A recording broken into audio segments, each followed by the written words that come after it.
অসম ৰাজ্যিক বিদ্যালয় শিক্ষা পৰিষদৰ উদ্যোগত অনুষ্ঠিত হৈ থকা একাদশ শ্ৰেণীৰ যি পৰীক্ষা সেই পৰীক্ষাক লৈ ব্যাপক বিসংগতি হোৱা পৰিলক্ষিত হৈছে আৰু ছাত্ৰ সন্থাই আমি গোটেই বিষয়টোত গভীৰ উদ্বিগ্নতা প্ৰকাশ কৰিছোঁ। শিক্ষা বিভাগ আৰু বিদ্যালয় শিক্ষা পৰিষদক আমি তীব্ৰ ভাষাৰে আমি গৰিহণা দিছোঁ, ধিক্কাৰ দিছোঁ আৰু আহিব লগা দিনত ছাত্ৰ ছাত্ৰীসকলক লৈ এনেকুৱা ধৰণৰ হেতালি যাতে খেলা নহয় তাৰ বাবে আমি তেওঁলোকক সকীয়াই দিছোঁ। আৰু এই যিটো পৰীক্ষা অনুষ্ঠিত কৰিবৰ কাৰণে তেওঁলোকে দায়িত্ব গ্ৰহণ কৰিছে, পৰীক্ষাৰ যি প্ৰশ্ন কাকত ফাদিল হোৱাৰ যি ঘটনা সংঘটিত হৈছে তাৰে জড়িত লোকক আমি কঠোৰ দৃষ্টান্তমূলক শাস্তিৰ ব্যৱস্থা কৰিবৰ কাৰণে ছাত্ৰ সন্থাই দাবী জনাইছোঁ। আৰু প্ৰত্যেক বছৰে এনেকুৱা ঘটনা সংঘটিত হৈ আহিছে, বৰ্ডখনৰ নাম সলনি হৈছে, পৰিষদৰ নাম সলনি হৈছে, কিন্তু পৰিষদখনত সংস্কাৰ হোৱা নাই। ইয়াত সংস্কাৰৰ প্ৰয়োজনীয়তা আছে আৰু পৰীক্ষা প্ৰতিবাৰতে এনেকুৱা ধৰণৰ ঘটনাৰ মাজেদি ঘটনা প্ৰবাহৰ মাজেদি যাব আৰু পৰীক্ষা বাতিল হ'ব আৰু ছাত্ৰ ছাত্ৰীসকল অভিভাৱকসকল চিন্তিত হ'ব, দুশ্চিন্তাত পৰিব।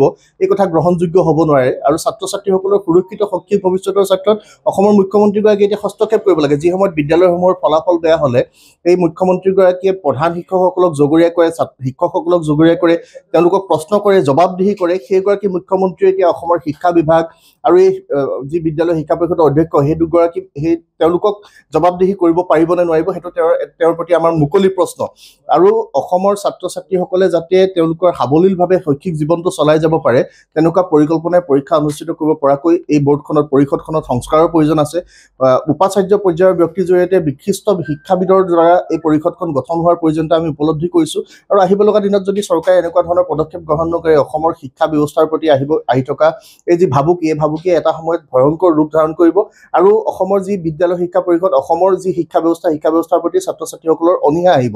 এই ঘটনা কেতিয়াও হ'বলৈ দিয়া নহ'ব। এনেকুৱা ধৰণৰ গোটেই পৰিকল্পনাসমূহ যাতে পৰিকল্পিতভাৱে আগবঢ়াই নিয়া হয়, ছাত্ৰ ছাত্ৰীসকলৰ সুৰক্ষিত শৈক্ষিক ভৱিষ্যতৰ চিন্তাটো যাতে চৰকাৰে নিজৰ মন মগজুত লৈ কাম কৰে, তাৰ বাবে তেওঁলোকক আহ্বান জনাইছোঁ। যদিহে এনেকুৱা ধৰণৰ ব্যৱস্থা গ্ৰহণ কৰা নহয়, সদৌ অসম ছাত্ৰ সন্থাই ছাত্ৰ ছাত্ৰীসকলৰ সুৰক্ষিত শৈক্ষিক ভৱিষ্যতৰ ক্ষেত্ৰত শিক্ষা বিভাগ আৰু বিদ্যালয় শিক্ষা পৰিষদৰ বিৰুদ্ধে কঠোৰ তীব্ৰ আমি জংগী আন্দোলনৰ কাৰ্যসূচী গ্ৰহণ কৰিবৰ কাৰণে আমি বাধ্য হ'ম। দেখা গৈছে 18খন বিদ্যালয়ৰ ভিতৰত 15খন হৈছে বেচৰকাৰী। এই যিটো প্ৰশ্ন কাকত ফাদিল হৈছে আগতীয়াকৈ, কিবা ধনৰ লেনদেন থাকিব পাৰে নেকি? বিভিন্ন সময়ত অভিযোগ উঠে যে উচ্চপদস্থ বিষয়াৰ সৈতে চৰকাৰী তেনেধৰণৰ শিক্ষকৰ কিবা ফলাফল ভাল কৰিবলৈ এনে ধৰণৰ মিতিৰালি থাকে বুলি অভিযোগ উঠা হয়। বিভিন্ন সময়ত ৰাজহুৱা অভিযোগ উত্থাপন হৈ আহিছে যে ব্যক্তিগত খণ্ডৰ শিক্ষানুষ্ঠানসমূহে নিজৰ ছাত্ৰ ছাত্ৰীসকলৰ ফলাফল ঊৰ্ধ্বমুখী কৰাৰ স্বাৰ্থত প্ৰশ্ন কাকত ফাদিলকে ধৰি অন্যান্য বিভিন্ন ধৰণৰ ঘটনা সংঘটিত হৈছে। কিন্তু আমাৰ মূল কথাটো হ'ল যে সকলো ছাত্ৰ ছাত্ৰীয়ে নিয়মিতভাৱে পঢ়া শুনা কৰি বছৰৰ শেষত এটা পৰীক্ষাত বহিবৰ কাৰণে যায়। ছাত্ৰ ছাত্ৰীসকল পৰীক্ষাত বহিবলৈ যাওঁতে পৰীক্ষাৰ যিখিনি তেওঁলোকে গোপনীয়তা ৰক্ষা কৰিব লাগে, গোপনীয়তা ৰক্ষা কৰাৰ দায়িত্ব যি শিক্ষা বোৰ্ড আৰু শিক্ষা বিভাগৰ, তাৰ সমান্তৰালভাৱে গোটেই এই ব্যৱস্থাটোৰে সৈতে জড়িত হৈ থকা সকলো লোকক ব্যৱস্থাপনাৰ মাজত ল'ব পৰাকৈ এই শিক্ষা পৰিষদখনে তেওঁলোকৰ যিটো পৰিচালনা পদ্ধতিত কিছু সংস্কাৰ কৰাৰ প্ৰয়োজনীয়তা আছে।